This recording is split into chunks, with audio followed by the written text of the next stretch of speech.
অনেক শান্তি লাগতেছে। এখন আমি গোসল করলাম। প্রচুর গরম পড়ছে বাইরে। এতটা গরম পড়ছে, এতটা মানে বাইরের রোদের প্রচুর তাপ। তার ভিতর আজকে আবার লোডশেডিংয়ের সমস্যা। বাসায় কারেন্ট নাই। এমনিতেই গরম, তার ভিতর আরও গরমে ঘেমে যাচ্ছিলাম। তো একেবারে ঠান্ডা ঠান্ডা পানিতে গোসল করলাম।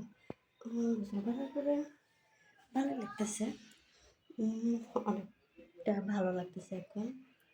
আর তাছাড়া অনেকক্ষণ অনেকক্ষণ ধরে ঠান্ডা পানিতে গোসল করছি।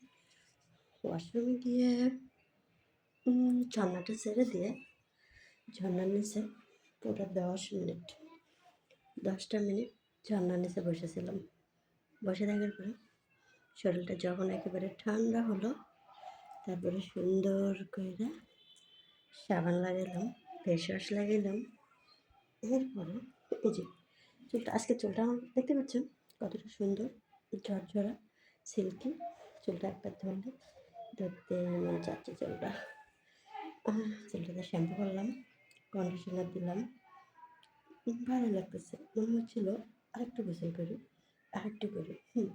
তবে একে একে তো সাথে যদি আরেকজন থাকতো আরও ভালো লাগতো গোসল করতে, মজা লাগতো। কিন্তু তারপরেও একে মজা করছি গোসল করার ভিতরে। ছোটো বাচ্চাদের মতো আজকে অনেকক্ষণ ধরে গোসল করছি, ভালো লাগছে। এরপরে এই যে নতুন নতুন জামা পরছি আজকে আমি।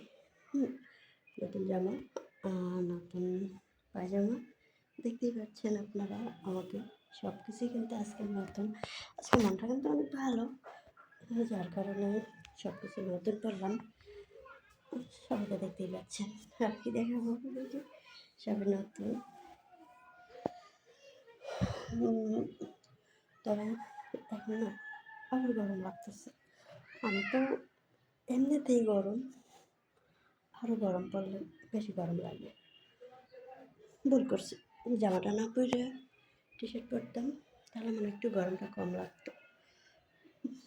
সব হলো নতুন জামা, এটা পরে তাই একটু পরলাম। যদি বেশি গরম লাগে খুলে ফেলবো।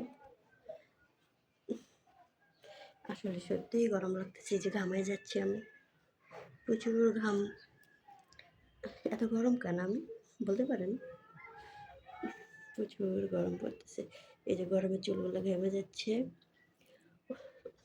আমার একটা বোকা, দরজা জানালা সব আটকানো, গরম তো লাগবেই। একটু বাতাস খেয়ে ঠান্ডা হয়, ঠান্ডা হবার পরে